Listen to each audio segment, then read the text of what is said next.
Hello, welcome to another edition of the Pace Report. I'm Brian Pace, reporting live here at the Juilliard School here in New York City. Tonight, NEA jazz master, luminary, and educator, Mr. Ron Carter tonight is taking part of a very special program in honor of the legendary bassist called Ron Carter at 75, His Life and Music. And tonight's special guests range from Christian McBride to Mr. Benny Golson to Hubert Laws, Dr. Bill Cosby, Danny Glover. The list of names go on and on. I sat down with Mr. Carter earlier this week and we talked about his take on his role being an educator and a professor here at the Juilliard School. We're also going to talk about the importance of the scholarship, which is going to be introduced tonight in his name for future students who attend here at the Juilliard School, as well as his take on his life as a jazz musician, as well as him playing on well over 2,500 jazz recordings, soul, as well as pop records. So sit back, relax, and enjoy this very special edition of the Pace Report of Ron Carter at 75, His Life and Music, live here at the Juilliard School here in New York City.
Congratulations and happy birthday, 75 years strong. And how do you feel at this part of your life?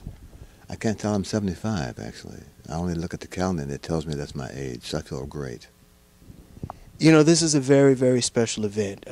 One, that the proceeds to tonight's performance will be going to a scholarship in your name, and also it's just a collaboration of all the different facets of your musical career.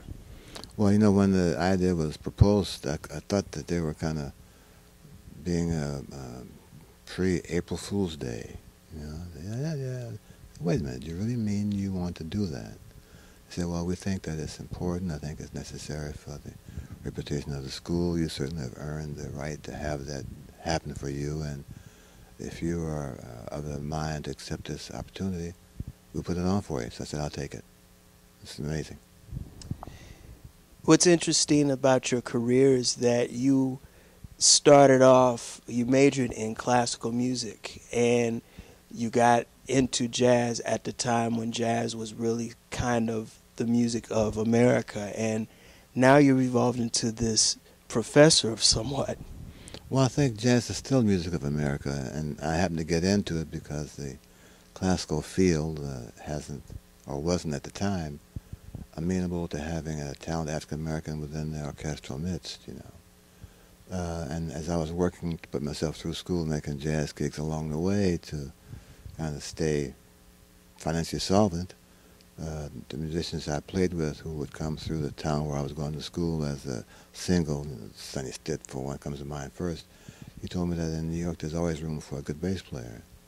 And so when I graduated from Eastman School of Music, I headed right for New York. But I think that jazz is still a viable entity. It's still what we live every day to do. And I'm happy that the school has made this event focused around the music of jazz. And I'm just not going to omit the other genres of music. I mean, you've backed a lot of soul musicians, pop, and your passion for classical, which you're going to be performing tonight as well. Well, I think music has a big M.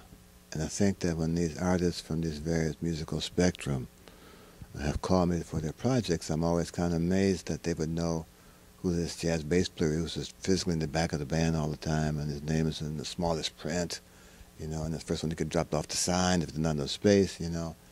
But they feel I can help their project have another level of concept and make the concept come to fruition a little easier. I'm happy to be a part of whatever the project is. What is it about your educational component that you're instilling in the next generation of musicians here at Juilliard and all over the world? Well, the first thing I tell them that they have to have a teacher. I think music is so complicated, and there's so many different choices to make musically that you need to have an idea of how your instrument works. And it's difficult to do that without some outside guidance, which a teacher, me, try to provide for them. And I think the second thing I tell them is that you have to have a deal of respect for this music because of its history. And if I can get those 2 points across to them, I've kind of done my job.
Let's go back to the early beginnings, Detroit, Michigan, Yeah. Ferndale. And it was there that Detroit has had this major institution as far as music, whether it's punk, whether it's jazz, whether it's soul. What is it that you were listening to growing up? Primarily classical music. I wanted to be a classical cellist, and my teacher would take me down to the Symphony Hall to hear the Detroit Symphony Orchestra and hear the cello soloist, whoever would come to town for that series of concerts. And when I was going to graduate high school and I wanted to go to college, I auditioned for the Eastman School of Music and got a scholarship for the 4 years there as a classical bass player.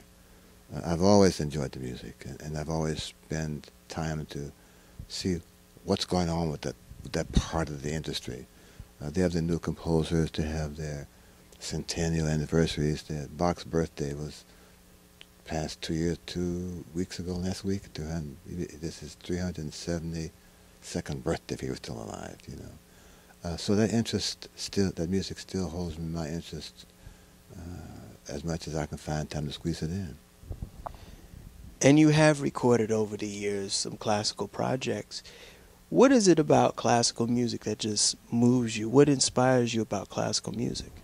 They have great melodies, and if you listen to the melodies, the chords kind of take care of themselves.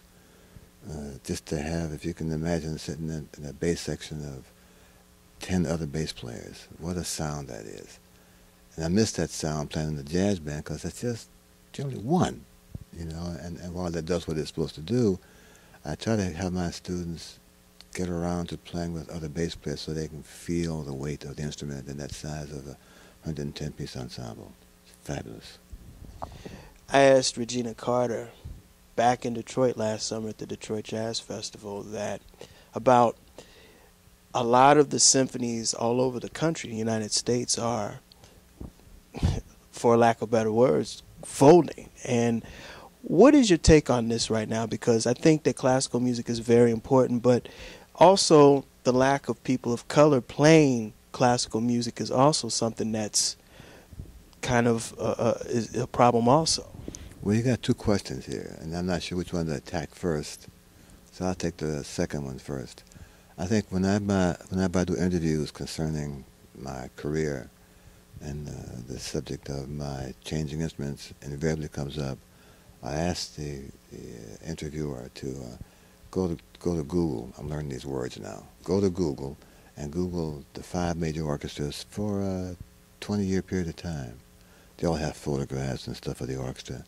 And you will find that the percentage of minorities, African Americans, women, have not changed measurably over the past 25 years. That says something for their mindset. And unfortunately, when they do these orchestras to public school systems, they call them run in and run out. You run in, you play, and you run out and get back on the bus. The African-American students don't see any representative in these 110-piece orchestras. So what's to encourage them that maybe they could do that? You know, I think the other thing that's happening with the classical orchestra scene is that the patrons and the older generation are getting older, and they haven't found a way to bring in the older people's kids, their grandkids, their aunts and uncles to the classical community. And as long as they continue to have a difficult time selling season tickets, they'll have a difficult time filling the halls. What is your take on the Spinks competition that's held in the University of Michigan and also in Detroit? They're on the right track, and I've heard some on Google, some wonderful young talent. I just hope they can find a place to play that's bigger than the salon in Harlem so that people can hear how talented they are and how musical they play the library.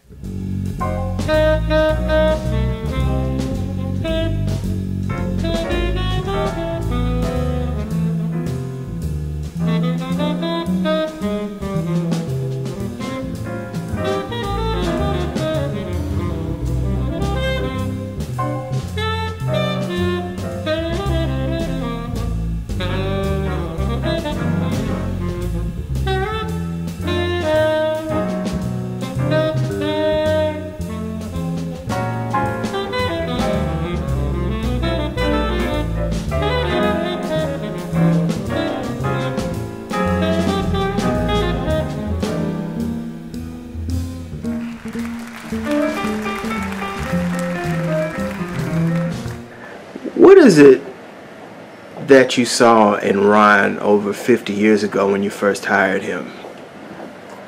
What I saw in him immediately was his approach to the bass. First thing, he played in tune all the time, and his ideas were not quite the same. And as the years have gone by, those ideas are even one might call bizarre. He does things that you would certainly think wouldn't fit into a certain situation, and although they're different, completely different concept, they fit beautifully like a glove.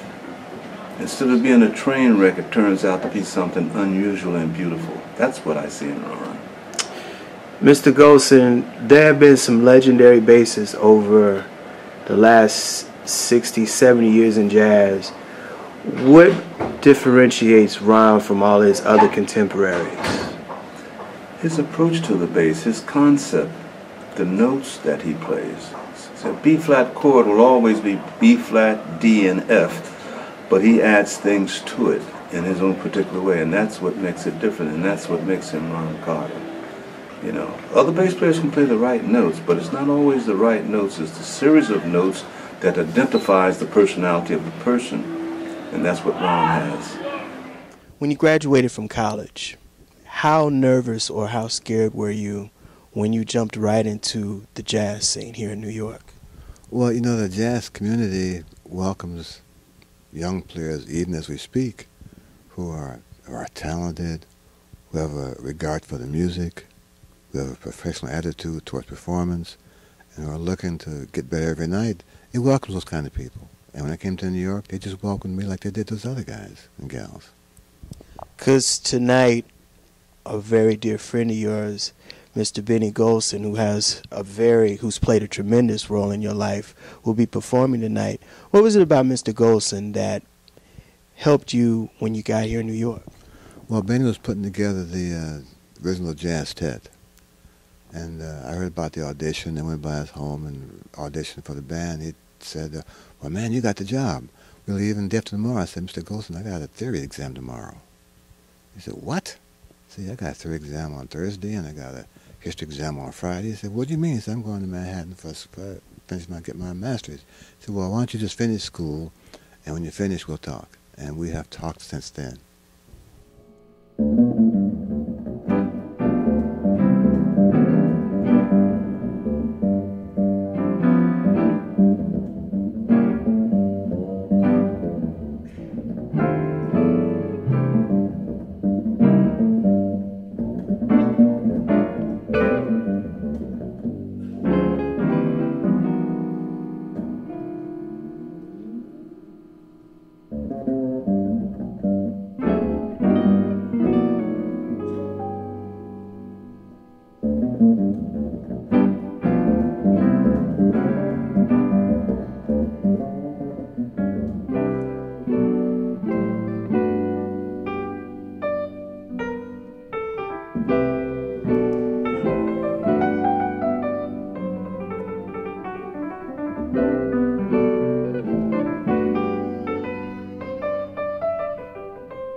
One of the things that I really dislike the press over the years is that they've always confined you to this whole Miles Davis.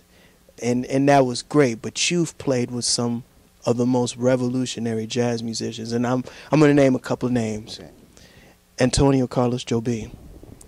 Well, when I met him, I knew no words of Portuguese. I know maybe 5 now. And I tried to ask him in my English that I was going to make simple so he could understand my English. What did he want me to do with this music? I'd never heard before, only a record with the Stan Getz record with the singer and Charlie Bird. I said, I really don't know what you want of me. He said, well, you're here because I like the way you play, and just do what you do. And I had a great time doing what I do. His music, I think I've hailed him as the Brazilian Duke Ellington and Cole Porter. Boy, his library is much bigger than the popular tunes we know. And he's a good piano player. He's just a wonderful person in addition to the music skills he had, and I miss him dearly. Thelonious Monk. Well, I met him in 1961, I think. Sam Jones, who was a bassist at the time with him, had gotten sick. And I met Sam through working with him opposite him in Rochester, New York, where I was going to school, and he encouraged me that New York always welcomes good young players. So when Thelonious Monk had this concert in New York and a week in Philadelphia, Sam called me and told me he was sick and could I sub for him? I said, yeah, but who's going to tell Mr. Monk? He said, I'll take care of that, Mr. Monk. I said, okay. So I get to the concert hall, which is the circle in the square on Thompson and Bleecker, which is probably not there anymore. And he said, Mr. Monk said, who are you? I said, I'm Ron Carter, I'm Sam Jones, sub for the night. He said, well, do you know my songs? I said, if I know them on records. He said, well, we'll see how well you know them and play them live. So we did a concert, and we did next week in Philadelphia, and I had a fabulous time with him. In your book, Finding the Right Notes, there's a section in there, and I think I would have to say it was one of your most prolific parts of your career was CTI Records Creed Taylor, because you recorded some very adventurous recordings along with the other musicians on there. Tell me about that time. Well, I think what was interesting for the label was that Creed not only exposed the public to this quality of music, but the presentation had great covers. We took the band on those records on tour, so people could see who they hear on the radio live at the concert hall. He had a great view of how to make this music that we love so much visible without changing the notes we play. I mean, you had Freddie, you had George Benson, you had Stanley Turrentine, you had Hank Crawford, you had Herbie, you had Seal Walton, you had Billy Cobham, you had Deodato, you had Esther Phillips. I mean, you had a whole cadre of people, man, who were fabulous in their own right, who were under the same umbrella.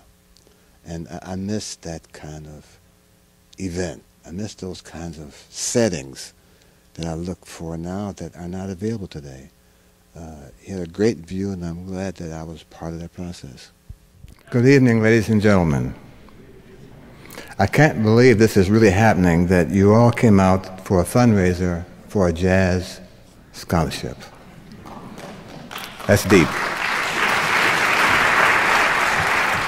I think the key word here is awesome. That's what we say. Certainly some thanks are in order, and I'll proceed with a shortened list of 1,000. Dr. Joseph Polisi, the president of Juilliard. Laurie Carter, the executive director of the Jazz Studies program.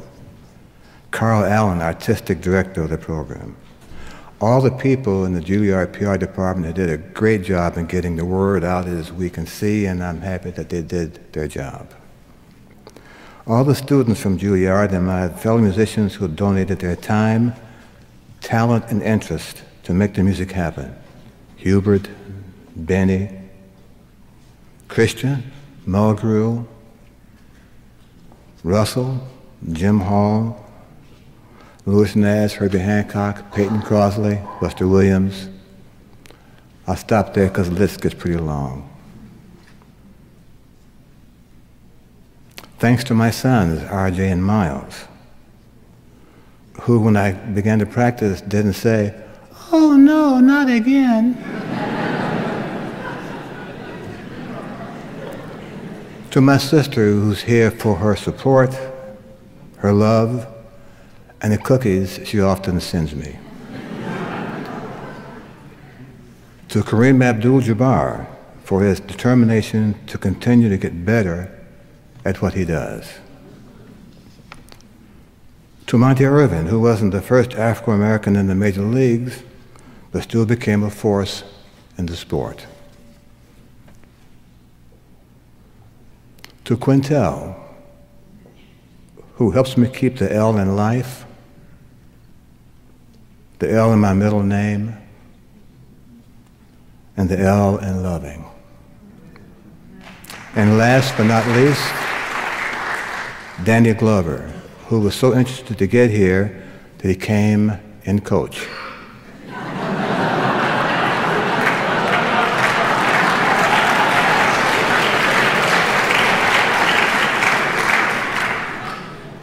That's the covered wagon, coach. And as a final thank you to all of you, here's my thank you to all of you.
Ron, what does jazz music mean to you?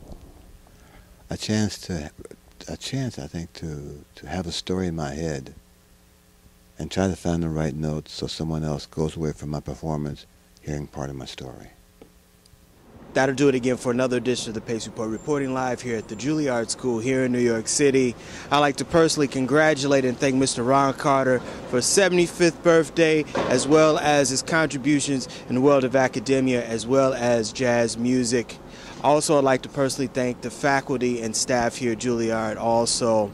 As always, please visit my website, www.thepacereport.com, for my weekly column as well as my past segments. Until next time, remember, if it's in the groove, it'll make you move. Until next time, peace.